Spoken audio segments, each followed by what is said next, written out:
Ben ritrovati con Extremamente, anche oggi un'intervista speciale a uno dei protagonisti del Simposio Sol che si è svolto sulle sponde del Lago Maggiore a Baveno. Insieme all'ingegnere informatico Antonio Virzì, creatore del podcast Something is Up, ho infatti avuto la possibilità di incontrare Jake Barber, un ex militare dell'USAF, il primo informatore, il primo insider ad aver ammesso pubblicamente di aver partecipato in qualità di pilota di elicotteri al recupero di oggetti volanti non umani precipitati. Insomma, di aver preso parte a quei programmi super segreti di retroingegneria sugli UFO di cui si vocifera da tanto tempo. Barber si è fatto avanti per la prima volta con il noto giornalista investigativo australiano Ross Coulthard in un'intervista diventata subito virale. Con noi ha ripercorso i momenti più incredibili ed emozionanti, in particolare quando è entrato in connessione, lui dice spirituale, con uno di questi oggetti, un disco volante di forma ottagonale, e da quel momento la sua vita è cambiata per sempre. Ecco allora il racconto di Jake Barber. You became famous after the interview with Ross. Sei diventato famoso dopo l'intervista con Ross Coulthard, io l'ho vista, è stata molto emozionante.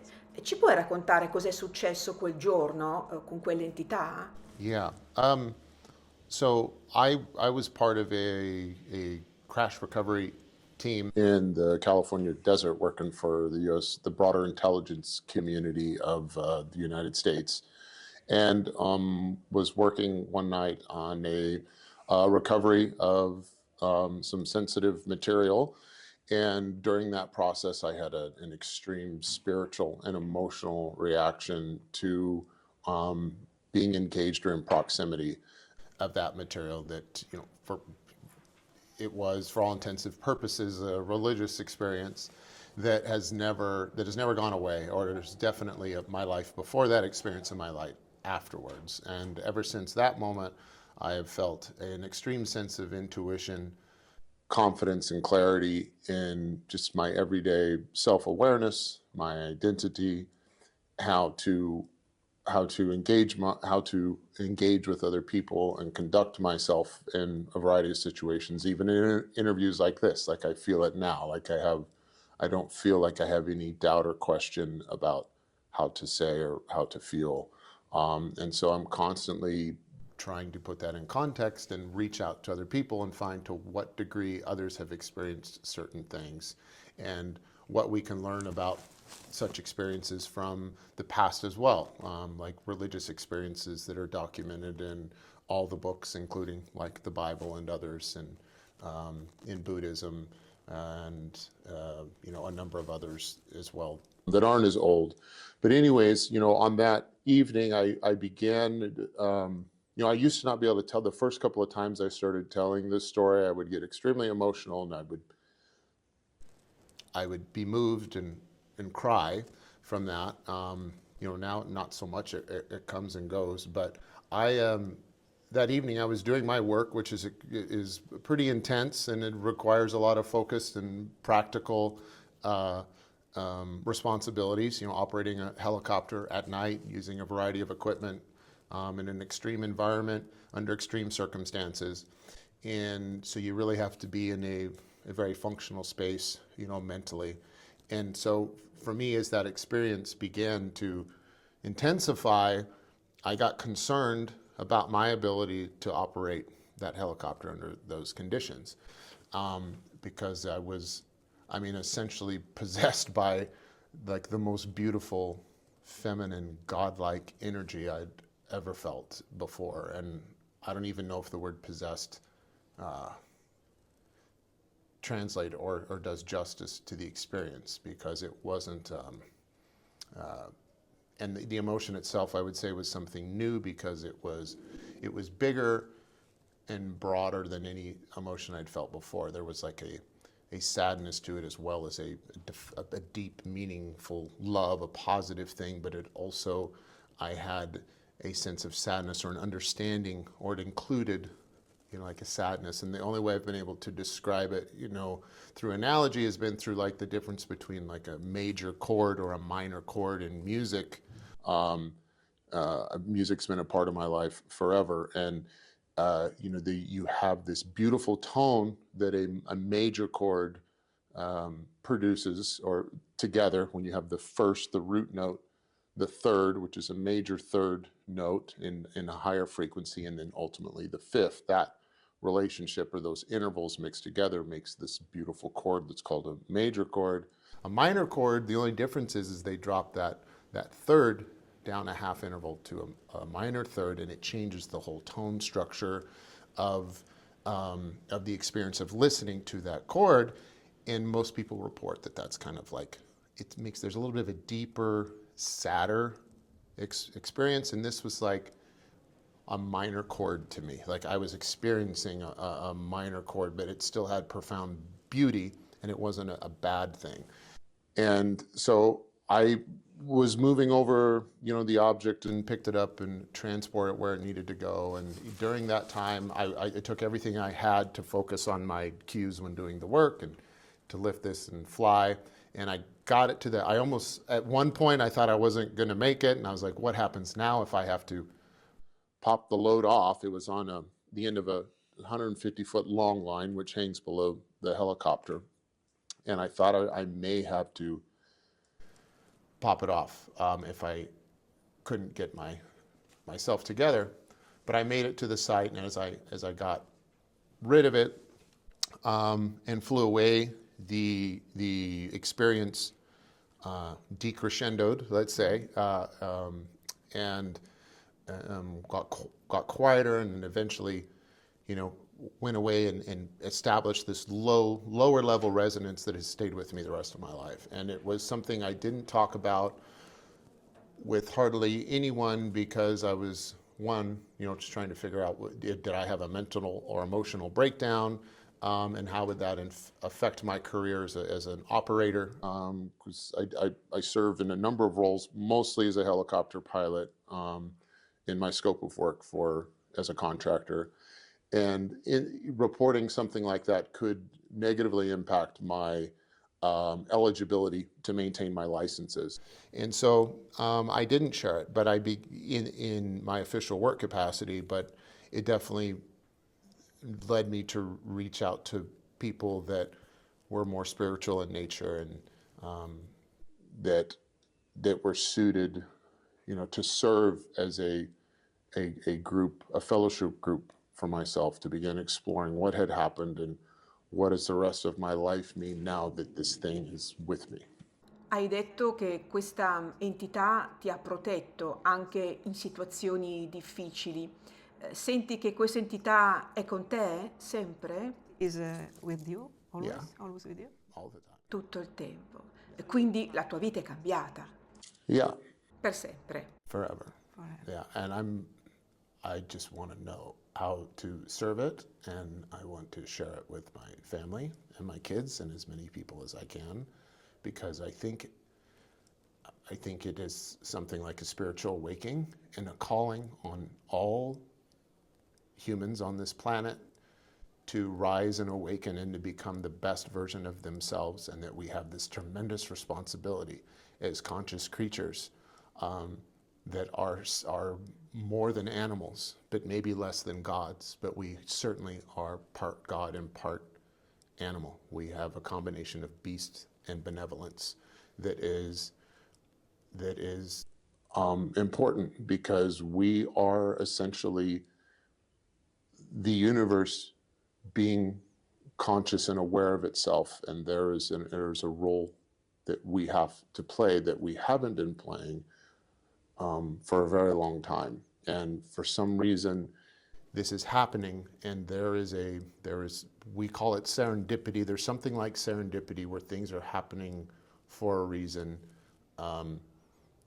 and it confirms its presence to me and to others that I associate with all the time.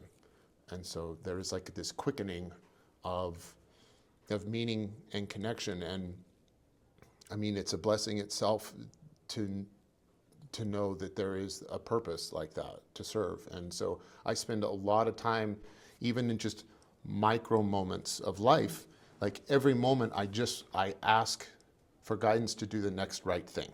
Like I feel in every moment there is you could be aiming up or be aiming down.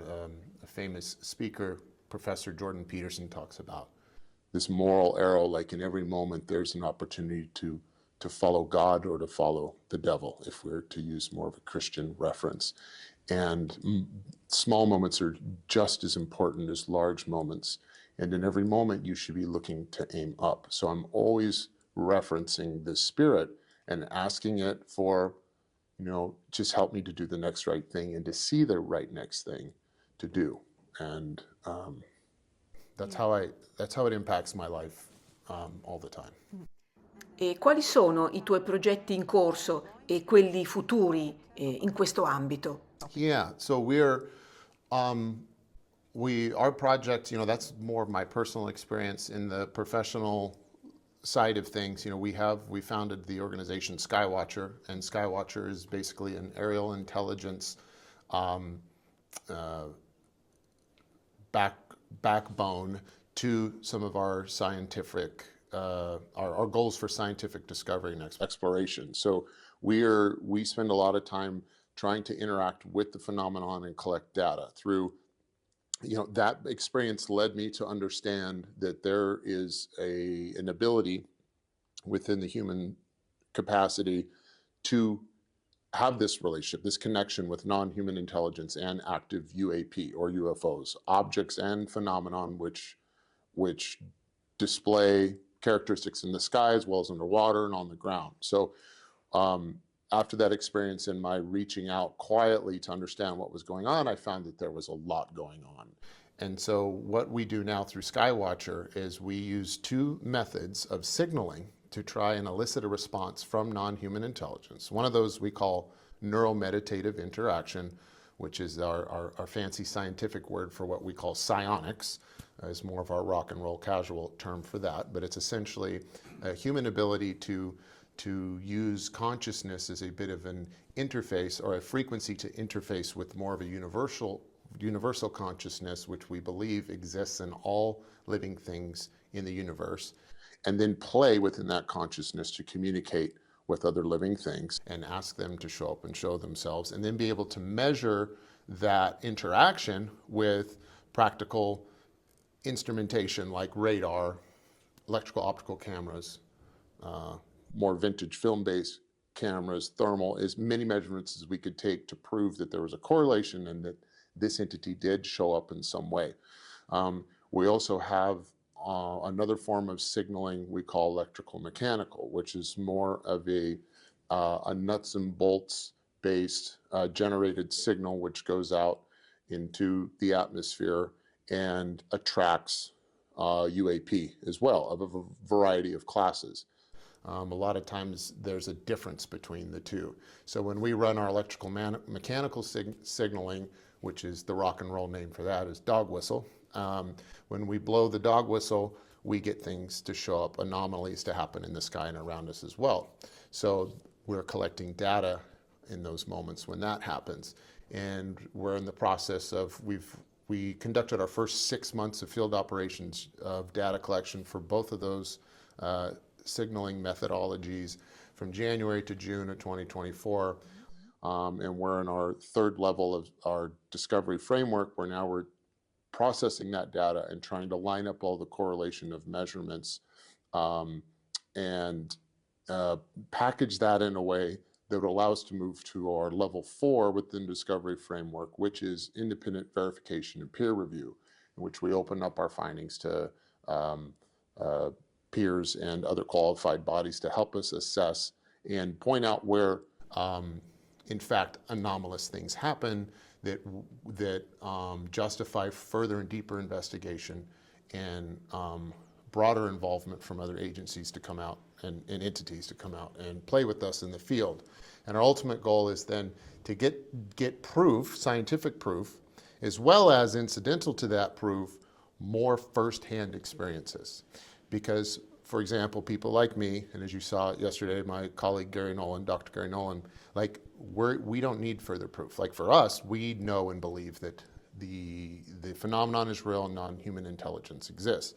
But short of everyone on the planet having their own firsthand personal experience, we need to do the work to conduct scientific investigation and provide respectable evidence so that people can begin to let that evidence absorb and motivate them to make changes in their own life, whether that is through their cultural, their spiritual orientation, but also on a very practical side, which is what technology, what tools and toys can be built from what we are learning from these experiences, what goods and services could be spawned by the new discoveries that are being made by what we're learning from our experiences in the field.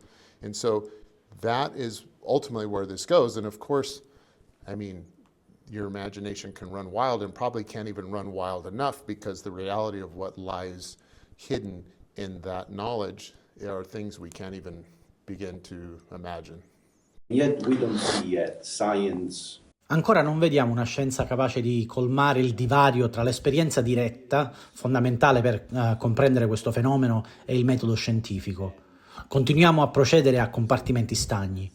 Secondo te, questa è solo una fase iniziale in cui la scienza vuole prima dimostrare al grande pubblico che il fenomeno è reale? Perché, come hai detto tu sai già che il fenomeno è reale, ma a un certo punto sarà necessario spiegare anche di cosa si tratta e includere nel dialogo chi ha esperienze dirette come te. Quindi come facciamo a integrare il metodo scientifico con le esperienze dirette dei testimoni del fenomeno? Yeah, good question.